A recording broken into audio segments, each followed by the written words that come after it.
তো আপনার পাশের মানুষটা হয়তো অনেক বছর ধরে সিগারেট খাচ্ছেন, কিন্তু এখনো সম্পূর্ণ সুস্থ আছেন। আসলে তার শরীরের ধমনির মধ্যে কি হচ্ছে তিনি এটা নিজেও জানেন না। তো সিগারেট কিন্তু একটা স্লো পয়জন। এটা বছরের পর বছর নীরবে আপনার শরীরের ক্ষতি করতে থাকে। আর একদিন হঠাৎ করে সব লক্ষণ একসাথে প্রকাশ পায়। তো একটা সিগারেটের মধ্যে প্রায় 7,000-এরও বেশি কেমিক্যাল থাকে, যার মধ্যে 70টির বেশি কেমিক্যাল সরাসরি ক্যান্সার তৈরি করতে পারে। তো আমাদের শরীরে এই সিগারেটের কেমিক্যালগুলো মূলত 3টা কাজ করে। প্রথমত, এটা আমাদের শরীরের কোষগুলোকে ভেতর থেকে এরকম জ্বালিয়ে দেয়। এছাড়া আমাদের শরীরে দীর্ঘমেয়াদী এরকম ইনফ্লামেশন বা প্রদাহ তৈরি করে। আর আমাদের রক্তনালীটাকে এরকম সংকুচিত করে দেয়। আর এই 3টা মিলেই আমাদের শরীরের অঙ্গে একটু একটু করে ধ্বংস শুরু করে দেয়। তো 1 নম্বরে আসে আমাদের মস্তিষ্ক।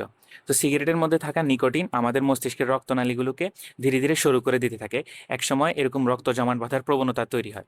ফলে আমাদের তখন স্ট্রোক হতে পারে। তো এই স্ট্রোকের ঝুঁকি কিন্তু অধূমপায়ীদের তুলনায় ধূমপায়ীদের মধ্যে 2 থেকে 4 গুণ বেশি থাকে। এরপরে যদি আমরা আসি মুখ ও গলার ক্ষেত্রে, তো এই সিগারেটের মধ্যে থাকা কার্সিনোজেন যেগুলো থাকে সেগুলো আমাদের মুখ ও গলার এই মিউকাস মেমব্রেনের সরাসরি ডিএনএটাকে ক্ষতিগ্রস্ত করতে পারে। সেগুলোর মিউটেশন ঘটায়। ফলে আমাদের মুখ, জিহ্বার, গলায় এরকম ক্যান্সার হতে পারে। এরপরে আসি আমাদের হার্টের ক্ষেত্রে। তো সিগারেটে থাকা কার্বন মনোক্সাইড সেটা কিন্তু আমাদের রক্তে অক্সিজেনের জায়গাটাকে দখল করে নেয়। ফলে আমাদের এই হার্ট তখন অক্সিজেন কম পায়। একই সাথে নিকোটিন আমাদের শরীরে কোলেস্টেরলের পরিমাণটাকে বাড়ায়, বিশেষ করে খারাপ কোলেস্টেরলটা। ফলে আমাদের ধমনির এই দেয়ালটা ধীরে ধীরে একসময় ব্লক হয়ে যেতে থাকে। তো এই প্রক্রিয়াটা কিন্তু প্রায় 20 থেকে 30 বছর ধরে নীরবে ঘটে। একদিন হুট করে এরকম হার্ট অ্যাটাক হয়ে যেতে পারে।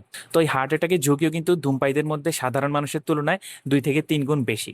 তো এরপরে যদি আসি ফুসফুসের ক্ষেত্রে, সিগারেটের ধোঁয়া আমাদের এই যে শ্বাসনালী, এই শ্বাসনালীর মধ্যে থাকা সিলিয়া যেগুলোর কাজ ছিল ময়লা পরিষ্কার করা, এগুলোতে ক্রমাগত প্রদাহ তৈরি করে। এগুলোর কাজটাকে নষ্ট করে দেয়। আমাদের যে ফুসফুসের বায়ুথলিগুলো ছিল সেগুলো একটা একটা করে এরকম অকার্যকর হয়ে যেতে থাকে। তখনই তৈরি হয় সিওপিডি বা এমপাইসেমার মতো রোগ। আর ফুসফুসে ক্যান্সারের প্রায় 85%ই কিন্তু এই সিগারেটের কারণে সরাসরি ঘটে থাকে। এরপরে যদি আমরা আসি আমাদের পেট বা পাকস্থলীর ক্ষেত্রে, তো আমাদের নিকোটিন সেটা কিন্তু আমাদের পেটের অ্যাসিড তৈরিটা বাড়ায়। আমাদের পাকস্থলীর যে প্রতিরক্ষামূলক মিউকাস স্তর ছিল সেটাকে কমিয়ে দেয়। ফলে আমাদের পেপটিক আলসারের ঝুঁকি দ্বিগুণ হয়ে যায়। এরপরে যদি আমরা আসি পায়ের ক্ষেত্রে, তো আমাদের এই পায়ের মধ্যে যে সরু সরু রক্তনালীগুলো ছিল এগুলো আরো সরু হতে থাকে। এই সরু হতে হতে একসময় এগুলোর মধ্য দিয়ে রক্ত চলাচলটা কমে যেতে থাকে। আর এই অবস্থার নাম হলো পেরিফেরাল আর্টেরিয়াল ডিজিজ। তো গুরুতর হলে অনেক সময় হাতে কিংবা পায়ে গ্যাংগ্রিন হতে পারে।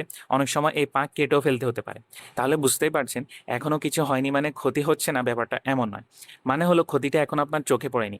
আপনার ধমনীতে এরকম প্লাক জমছে, আপনার ফুসফুসের কোষগুলো ক্রমাগত এরকম মরছে, আপনার হার্টের উপর চাপ বাড়ছে। এই সব কিন্তু নীরবেই হচ্ছে।